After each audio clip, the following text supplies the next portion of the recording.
Hello and welcome to my revision of my world history notes. I wrote a textbook to teach homeschoolers world history called A Bible Believer Looks at World History, which I sell on Amazon.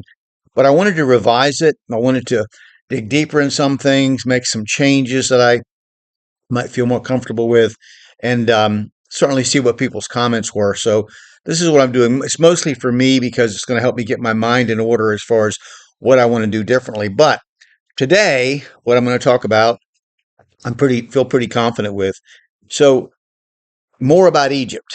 Durant dates the beginnings of Egyptian civilization at around 4000 BC, whereas Usher insists the march of Menes/Mizraim into Egypt to begin human life there after the flood, as reported before, at 2188 BC.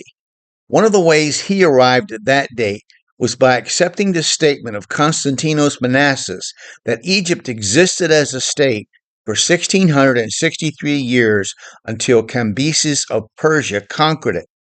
Now, the oldest known Egyptian building is the step pyramid of Saqqara, a tomb. In fact, if Egypt were known for nothing else, it would be known for its elaborate tombs, and it is proper and fitting that the book of Genesis ends with the words, "in a coffin in Egypt."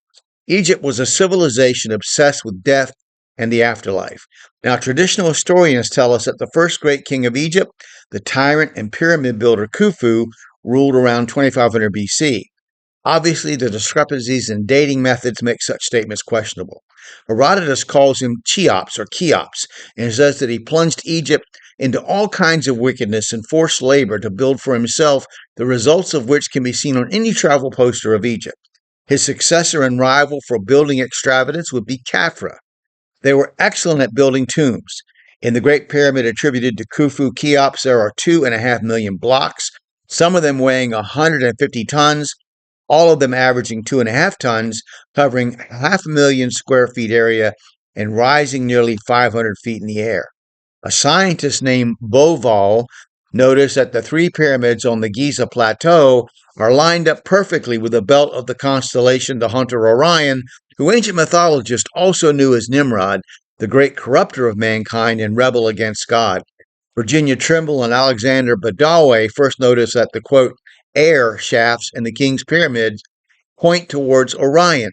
Clive Ross disputes this and claims that the three pyramids correspond to the size relationship between Mars, Venus, Earth, and Mercury. All of this in spite of no one finding one shred of evidence on the Giza Plateau that the ancient Egyptians knew anything spectacular about astronomy. Another pharaoh of note was one that traditional historians call Pepi II.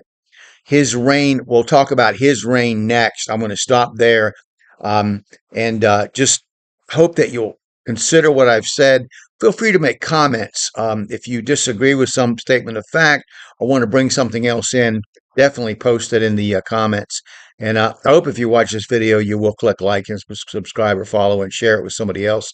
But a big thing is I like to see some comments because I'm not going to make any money on this kind of thing, so I'm not trying to do that. But what I want to do is it really helps me when somebody says, "Hey, but you didn't think about this," or "I think you're wrong about this," because then it leads me to other study, and that's very helpful. Okay, I just want to learn. Thanks.